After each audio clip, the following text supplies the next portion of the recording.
بسم اللہ الرحمن الرحیم۔ صحیح بخاری کتاب ایمان کا بیان، باب جبرائیل علیہ السلام کا نبی کریم صلی اللہ علیہ وسلم سے ایمان، اسلام، احسان، قیامت کے علم کے بارے میں پوچھنا۔ حدیث نمبر 50۔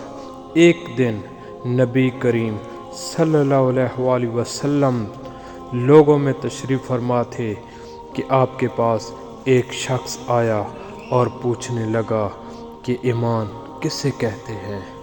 آپ صلی اللہ علیہ وسلم نے فرمایا کہ ایمان یہ ہے کہ تم اللہ پاک کے وجود اور اس کی وحدانیت پر ایمان لاؤ، اور اس فرشتوں کے وجود پر اور اس اللہ کی ملاقات کے برحق ہونے پر اور اس کے رسولوں کے برحق ہونے پر اور مرنے کے بعد دوبارہ اٹھنے پر ایمان لاؤ۔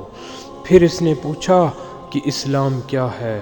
آپ صلی اللہ علیہ وسلم نے پھر جواب دیا کہ اسلام یہ ہے کہ تم خالص اللہ کی عبادت کرو اور اس کے ساتھ کسی کو شریک نہ بناؤ، اور نماز قائم کرو اور زکوٰۃ فرض ادا کرو اور رمضان کے روزے رکھو۔ پھر اس نے احسان کے متعلق پوچھا۔ آپ صلی اللہ علیہ وسلم نے فرمایا، احسان یہ کہ تم اللہ کی عبادت اس طرح کرو گویا تم اسے دیکھ رہے ہو۔ اگر یہ درجہ نہ حاصل ہو تو پھر یہ تو سمجھو کہ وہ تم کو دیکھ رہا ہے۔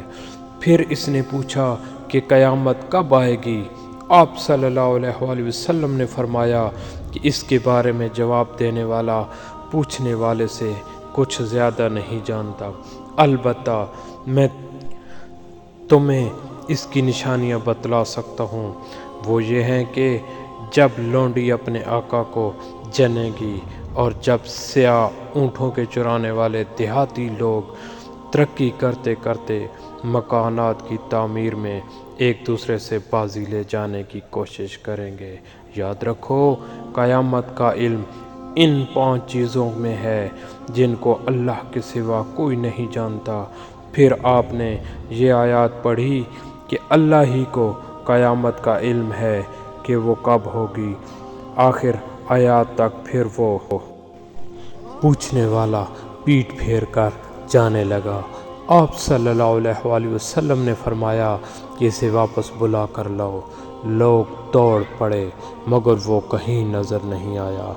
آپ صلی اللہ علیہ وسلم نے فرمایا کہ وہ جبرائیل علیہ السلام تھے جو لوگوں کو ان کا دین سکھانے آئے تھے۔ ابو عبداللہ امام بخاری رحمۃ اللہ علیہ فرماتے ہیں کہ نبی کریم صلی اللہ علیہ وسلم نے ان تمام باتوں کو ایمان ہی قرار دیا۔